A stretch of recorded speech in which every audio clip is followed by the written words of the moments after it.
S ഞാൻ ഈ പറഞ്ഞ കാര്യം പിന്നെ അസിത പറഞ്ഞ ചില കാര്യങ്ങൾ, അതായത് നമ്മുടേത് ഒരു ജനാധിപത്യ സംവിധാനമാണ്. ഈ സംവിധാനത്തിൽ നമ്മളെ ആര് ഭരിക്കണം എന്ന് തീരുമാനിക്കാനുള്ള അധികാരം ജനങ്ങൾക്കാണ്. അതാണല്ലോ ഇതിന്റെ അടിസ്ഥാന ആശയം.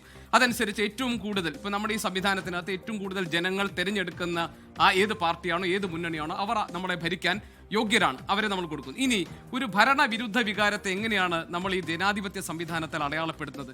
നമ്മുടെ ദൈനംദിന ജീവിതത്തിൽ, അതായത് നമ്മളെ അടങ്ങുന്ന എല്ലാ വിഭാഗം ജനങ്ങളുടെയും ദൈനംദിന ജീവിതത്തെ ബാധിക്കുന്ന വിഷയങ്ങളിൽ ഒരു സർക്കാരിന്റെ പ്രവർത്തനങ്ങൾ വേണ്ട രീതിയിൽ ഉണ്ടാകുന്നില്ല, അല്ലെങ്കിൽ അത് നമുക്ക് തിരിച്ചടി ഉണ്ടാക്കുന്നു എന്ന് കണ്ടാൽ ജനം അതിനെതിരെ വോട്ട് ചെയ്യുന്നതിനാണ് നമ്മൾ വിരുദ്ധ വികാരം എന്ന് രേഖപ്പെടുത്തുന്നത്.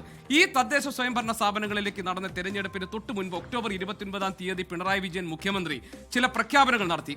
ആ പ്രഖ്യാപനങ്ങൾ ഒന്ന് ക്ഷേമ പെൻഷൻ 1600 നിന്ന് 2000 രൂപയാക്കുമെന്നതായിരുന്നു. മറ്റൊന്ന് 25 വയസ്സിനും 60 വയസ്സിനും പ്രായത്തിനും ഇടയിലുള്ള സ്വന്തമായി വരുമാനമില്ലാത്ത വീട്ടമ്മമാർക്ക് പ്രതിമാസം 1000 രൂപ നൽകുമെന്നതായിരുന്നു. 35 വയസ്സിൽ താഴെയുള്ള നിർധനരായ സ്ത്രീകൾക്ക് 1000 രൂപ വീതം നൽകും.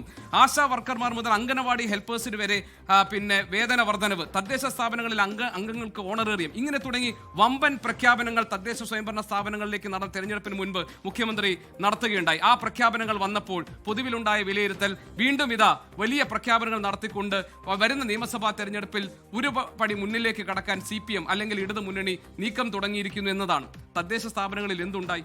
ആ തെരഞ്ഞെടുപ്പിൽ എന്തുണ്ടായി? വലിയ തിരിച്ചടി നേരിട്ടു ഇടതു മുന്നണിക്ക്. അപ്പോൾ പാർട്ടി വിലയിരുത്തിയത് എന്താണെന്ന് അറിയാൻ നമ്മളുടെ നേട്ടങ്ങൾ, അതായത് ഈ സർക്കാർ നടത്തിയിട്ടുള്ള വികസന ക്ഷേമ പ്രവർത്തനങ്ങൾ സാധാരണക്കാരായ ജനങ്ങളുടെ അടുത്ത് എത്തിയിട്ടില്ല, അതുകൊണ്ടാണ് നമുക്ക് ഈ പരാജയം ഉണ്ടായതെന്നാണ്. ഇനി ഭരണ തുടർച്ച ആഗ്രഹിച്ച് അവർ നടത്തിയത് നവകേരള സർവേ എന്ന് പറഞ്ഞ് വീടുകളിൽ കയറി ലഘുലേഖകൾ വിതരണം ചെയ്തു. ഈ സർക്കാർ നടത്തിയിരിക്കുന്ന വികസന ക്ഷേമ പ്രവർത്തനങ്ങൾ ഇതൊക്കെയാണ് എന്ന് ഓരോ വീട്ടിലും കയറി ചെന്ന് പറഞ്ഞു. അതിന് പണം മുടക്കിയിട്ടുണ്ട്, അതിനുമുള്ള പൈസയും ഇവിടെ നിന്ന് പോയിട്ടുണ്ട്.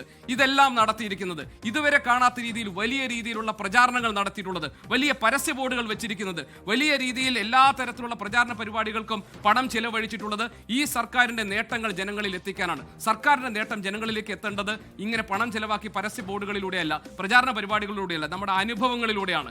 അങ്ങനെ ഉണ്ടാകാതെ ഇരുന്നിട്ടുണ്ടെങ്കിൽ, അതിനെതിരായിട്ടൊരു വികാരം ഉണ്ടാകുന്നുണ്ടെങ്കിൽ, മറ്റന്നാൾ വരുന്ന ജനവിധിയിൽ ഈ സർക്കാരിനെതിരെ വിധി എഴുത്തുണ്ടെങ്കിൽ അതിന് പറയുന്ന പേര് ആന്റി ഇൻകംബൻസി എന്നാണ്, അതിന് പറയുന്ന പേര് ഭരണവിരുദ്ധ വികാരം എന്നാണ്.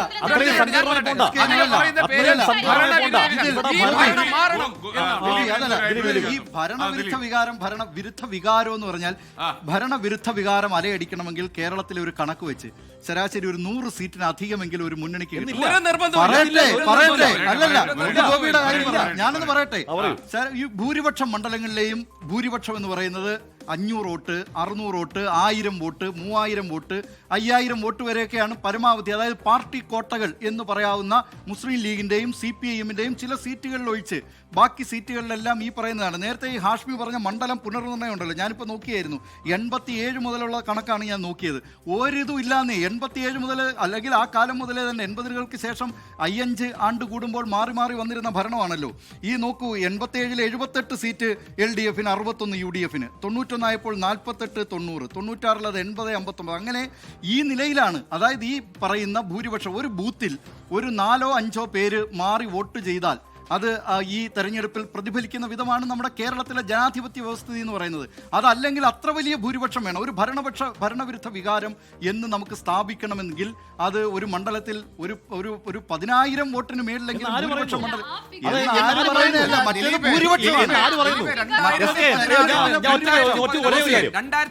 ഉമ്മൻചാണ്ടി സർക്കാരിനെതിരെ വലിയ ആരോപണങ്ങൾ ഉന്നയിച്ചു. ഓർമ്മയുണ്ടല്ലോ, ബാർക്കോഴ ആരോപണം ഉണ്ടായിരുന്നു, സോളാർ വിവാദം ഉണ്ടായിരുന്നു. ഇങ്ങനെ പ്രധാനപ്പെട്ട ആരോപണങ്ങൾ ഉന്നയിച്ച് തെരഞ്ഞെടുപ്പിന് മുൻപ് അത് വലിയ പ്രചാരണ ആയുധമാക്കി നടത്തിയ രാഷ്ട്രീയ നീക്കത്തിന്റെ കൂടി ഭാഗമായിട്ട് 2021-ൽ വീണ്ടും തുടർഭരണം ഉണ്ടാകുമ്പോൾ സാഹചര്യം വേറെയായിരുന്നു. കോവിഡ് എന്ന മഹാമാരി, പ്രളയം എന്ന ഞാൻ പറയുന്നത് ഭരണവിരുദ്ധ വികാരം എന്ന് പറയണമെങ്കിൽ അത്രത്തോളം വലിയൊരു മെജോറിറ്റി ഉണ്ടാവണം എന്ന നിലപാട്.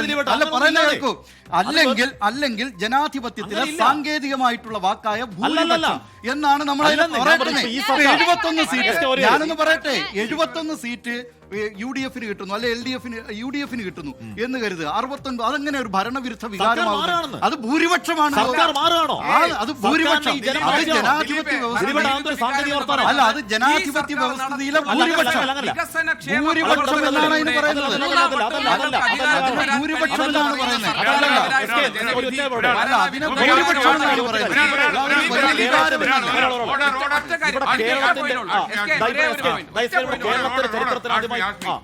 കേരളത്തിന്റെ ചരിത്രത്തിൽ ആദ്യമായി ഭരണ തുടർച്ചയുണ്ടായി. കേരള ചരിത്രത്തിൽ ആദ്യമായി ഭരണ തുടർച്ചയുണ്ട്. എന്തുകൊണ്ടാണത്? അതായത് ഇൻകുംബന്റ് സർക്കാരിനോട് ജനത്തിന് ഇഷ്ടമായി. എന്തുകൊണ്ടാണ് ഇഷ്ടമുണ്ടായത്? അത് കോവിഡ് കാലത്ത്, ഡിസാസ്റ്റർ കാലത്ത് ജനങ്ങളെ ചേർത്ത് പിടിച്ച സർക്കാർ. ആ ഇഷ്ടം കൊണ്ട് ആ സർക്കാർ തുടരാൻ ജനം തീരുമാനിച്ചു. ആ ഇഷ്ടം നഷ്ടമാകുന്നു. നഷ്ടമായ സർക്കാരിനെ ജനം പുറത്തേക്ക് പോകുന്നതിനെ വിളിക്കുന്നത് ഭരണവിരുദ്ധം. ആ സർക്കാർ ഇഷ്ടമല്ലാത്തതുകൊണ്ട് പുറത്തു പോകുന്നതാണ്. അതിന് സാങ്കേതികമായി ഭൂരിപക്ഷം ആണ്. എന്താണെങ്കിലും അത്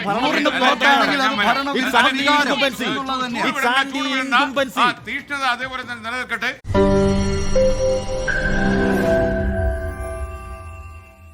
ലോകത്തെവിടെയായാലും ഏത് സമയത്തും 24 വാർത്തകളും ഓഗ്മെന്റഡ് റിയാലിറ്റി പാക്കേജുകളും എക്സ്പ്ലെയിനറുകളും വിശദമായി കാണാൻ ഞങ്ങളുടെ യൂട്യൂബ് ചാനൽ നിങ്ങൾക്ക് സബ്സ്ക്രൈബ് ചെയ്യാം.